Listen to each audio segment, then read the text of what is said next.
മാന്യ ശ്രോതാക്കൾക്ക് നിയമപാഠത്തിലേക്ക് വീണ്ടും സ്വാഗതം. നിയമപാഠത്തിൽ നമ്മളിന്ന് ചർച്ച ചെയ്യുന്നത് 1967 പാസ്പോർട്ട് ആക്ടിനെ കുറിച്ചാണ്. നമ്മളുടെ ഏറ്റവും ശക്തമായ തിരിച്ചറിയൽ രേഖ കൂടിയായിട്ടുള്ള പാസ്പോർട്ട് ദുരുപയോഗം ചെയ്യുന്നത് ഗുരുതരമായ ക്രിമിനൽ കുറ്റമാണ്. മറ്റ് ഏതൊരു കാലഘട്ടത്തെക്കാളും ഉപരിയായി ഇന്ന് ലോകമെമ്പാടും തീവ്രവാദ പ്രവർത്തനങ്ങൾ ഉൾപ്പെടെയുള്ള നിരവധി ഗുരുതര കുറ്റകൃത്യങ്ങൾ വ്യാപിച്ചുകൊണ്ടിരിക്കുകയാണ്. ഇത്തരം കുറ്റകൃത്യങ്ങളിലൊക്കെ തന്നെ പാസ്പോർട്ട് ഒരു പ്രധാന സംഗതിയായി മുന്നിൽ വരുന്നത് കൊണ്ട് തന്നെ പാസ്പോർട്ടും അതിനോടനുബന്ധിച്ചുള്ള വിഷയങ്ങളും വളരെ ഗൗരവമായിട്ടാണ് പാർലമെൻറ്റ് കാണുന്നത്. ഈ ആക്ടിന് കീഴിൽ 3 തരത്തിലുള്ള പാസ്പോർട്ടുകൾ നൽകാവുന്നതാണ്. ഒന്നാമതായിട്ട് സാധാരണ പാസ്പോർട്ട്, രണ്ടാമത് ഔദ്യോഗിക പാസ്പോർട്ട്, മൂന്നാമത് നയതന്ത്ര പാസ്പോർട്ട്. ഈ ആക്ടിന് കീഴിൽ 3 തരത്തിലുള്ള യാത്രാരേഖകളും നൽകാവുന്നതാണ്. ഒരാളെ ഇന്ത്യയിൽ പ്രവേശിക്കുവാൻ അധികാരപ്പെടുത്തുന്ന അടിയന്തരാവസ്ഥാ സർട്ടിഫിക്കറ്റ്. 2 ഒരാളുടെ ഐഡൻറ്റിറ്റി സ്ഥാപിക്കുന്നതിന് വേണ്ടിയുള്ള അനന്യതാ സർട്ടിഫിക്കറ്റ്. 3 നിർണയിക്കപ്പെടുന്ന മറ്റ് സർട്ടിഫിക്കറ്റ് അഥവാ രേഖ.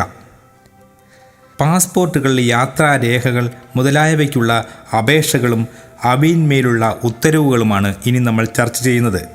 അപേക്ഷിക്കയിൽ നിർദ്ദേശിക്കപ്പെടുന്ന വിദേശ രാജ്യമോ രാജ്യങ്ങളോ സന്ദർശിക്കുന്നതിനായി ഈ ആക്ടിന് കീഴിൽ പാസ്പോർട്ടോ യാത്രാരേഖയോ നൽകുന്നതിനോ അല്ലെങ്കിൽ അങ്ങനെയുള്ള പാസ്പോർട്ടിന്മേലോ യാത്രാരേഖയിന്മേലോ ഒരു എൻഡോഴ്സ്മെൻറ്റിനോ ഉള്ള ഒരു അപേക്ഷ പാസ്പോർട്ട് അധികാര സ്ഥാനത്തിലേക്ക് കൊടുക്കാവുന്നതാണ്. അത് നിശ്ചിതമായ ഒരു ഫോറത്തിലുള്ളതായിരിക്കണം എന്ന് നിർബന്ധമുണ്ട്. നിർണയിക്കപ്പെടുന്ന വിവരങ്ങൾ അതിൽ അടങ്ങിയിരിക്കണം.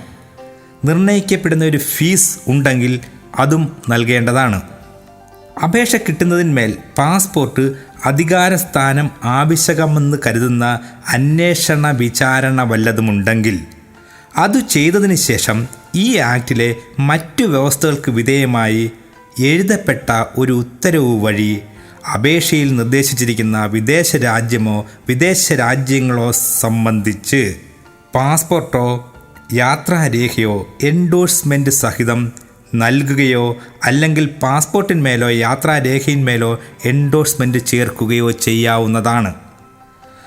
അപേക്ഷയിൽ നിർദ്ദേശിക്കുന്ന വിദേശ രാജ്യങ്ങളിൽ ഒന്നോ അതിലധികമോ എണ്ണം സംബന്ധിച്ച് അതത് സംഗതി പോലെ പാസ്പോർട്ടോ യാത്രാരേഖയോ എൻഡോഴ്സ്മെൻറ്റ് സഹിതം നൽകുകയോ അല്ലെങ്കിൽ പാസ്പോർട്ടിന്മേലോ യാത്രാരേഖയിന്മേലോ എൻഡോഴ്സ്മെൻറ്റ് ചേർക്കുകയോ ചെയ്യുകയും മറ്റു രാജ്യമോ രാജ്യങ്ങളോ സംബന്ധിച്ച് എൻഡോഴ്സ്മെൻറ്റ് ചേർക്കാൻ വിസമ്മതിക്കുകയും ചെയ്യുകയോ അല്ലെങ്കിൽ അതത് സംഗതി പോലെ പാസ്പോർട്ടോ യാത്രാരേഖയോ നൽകാൻ വിസമ്മതിക്കുകയോ അല്ലെങ്കിൽ പാസ്പോർട്ടിന്മേലോ യാത്രാരേഖയിന്മേലോ എന്തെങ്കിലും എൻഡോഴ്സ്മെൻറ്റ് ചേർക്കാൻ വിസമ്മതിക്കുകയോ ചെയ്യേണ്ടതാകുന്നു. എന്താണ് ഇവിടെ വിശദമാക്കുന്നത്? വിദേശ രാജ്യങ്ങളിലേക്ക് പോകുവാൻ കൃത്യമായും നമുക്കൊരു രേഖ ആവശ്യമുണ്ട്. ആ രേഖ കൃത്യമായ അന്വേഷണം പൂർത്തീകരിച്ചതിന് ശേഷം മാത്രം നൽകാവുന്നതാണെന്നാണ് പാസ്പോർട്ട് ആക്ട് സൂചിപ്പിക്കുന്നത്. നമ്മൾ ചർച്ച ചെയ്തുകൊണ്ടിരിക്കുന്നത് പാസ്പോർട്ട് ആക്ട് 1967 കുറിച്ചാണ്.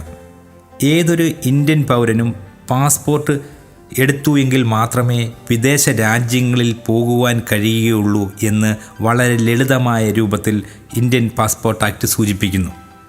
ഒരു ചെറിയ ഇടവേളയ്ക്ക് ശേഷം നമുക്ക് ഈ വിഷയത്തിലേക്ക് വീണ്ടും മടങ്ങി വരാം.